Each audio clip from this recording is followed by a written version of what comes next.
عزیزانو خلب خبری کی هر څه بوای اختلاف پدینو چچا کلمنه ده ازدا یا څوک پښتون نه دی زدا وایما چې موږ یا ځان خبره کومه چې مجلس شروع کوم دا مجلس شروع کولای نه سما چې بسم الله ونه وایم دا الله کلام ونه وایم او نه خبره د دې دا چې مولوی صاحب تاسو ته کوم مجلس کې دا ټول د الله تعالی مجلس دا د قرآن او د سنت خبري دا تاسو ته په پښتو کې نه څوک یو څوک د اسلام ایستلی سي نه له پښتو ایستلی سي خبره بنیادی د ظالم او د مظلوم غدا دا سیاست ولاړ په دې دوه خبرو باندې دی دا سیاست ولاړ د استحصال په خلاف باندې دی هغه استحصال که یو کام د یو کام کوي که یو طبقه د بل طبقه کوي که یو انسان د بل انسان یا په یو معنا باندې که یو انسان د لکونو د کروڑونو خلقو استحصال کوي داغه په خلاف باندې مبارزه کول ژغ پورته کول دا سیاست دی عزیزانو ووټ چې غواړو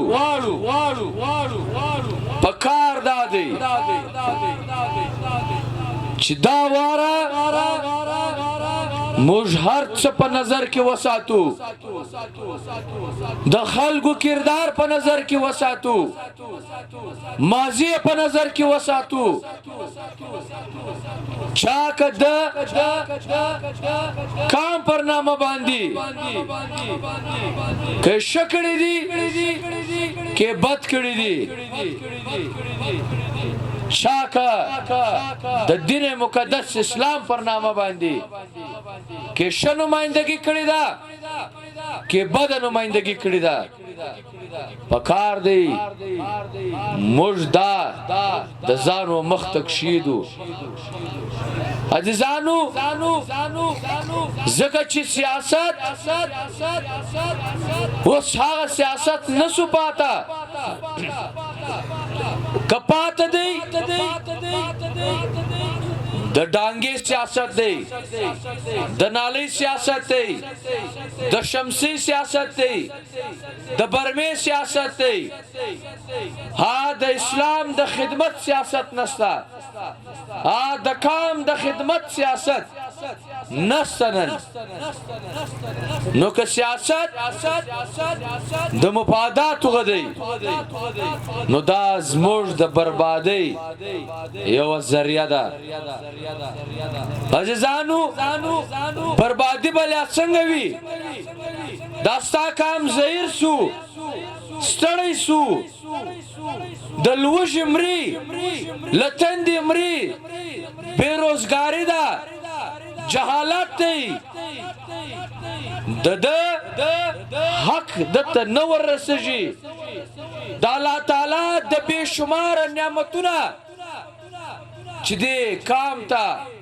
ما او تا ته را کړی دي زما او ستا بچی د دې محروم دی عزیزانو تاسو له خلق راځي نن یو خبره مولوی صاحب وکا څوک د شریعت ندی منکره د ختم نبوت په پښتون کې یو څوک ندی منکره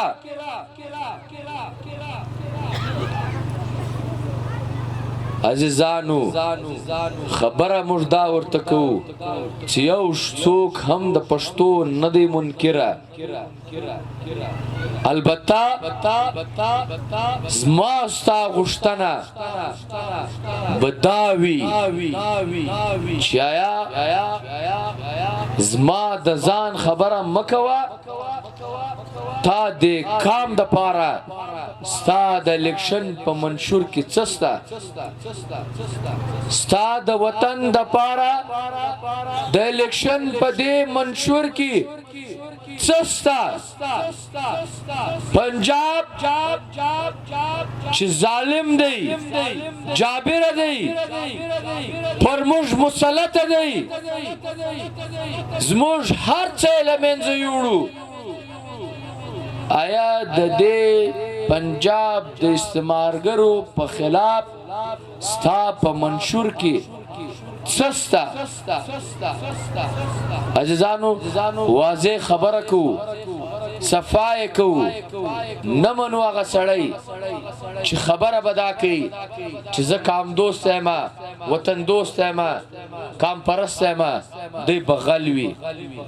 دی بډاکا کوي دی به کمیشن خوري دی به د ظالم ملګری وي دی با د مظلوم او د ظالم په جنگ کې دی با د ظالم ملګری وي د مظلوم ملګرتیا بنه کوي موږ د دې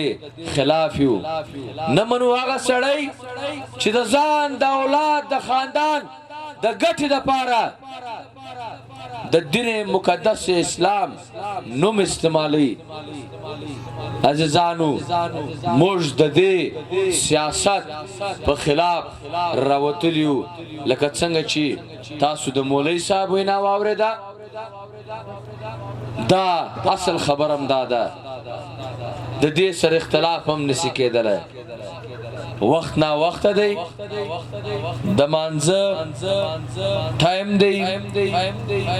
موږ سره ملګري د کنچوغې دی ټول پروګرامونه په کلاسي پلا کې کوو خلکو ته دا خبره کوو او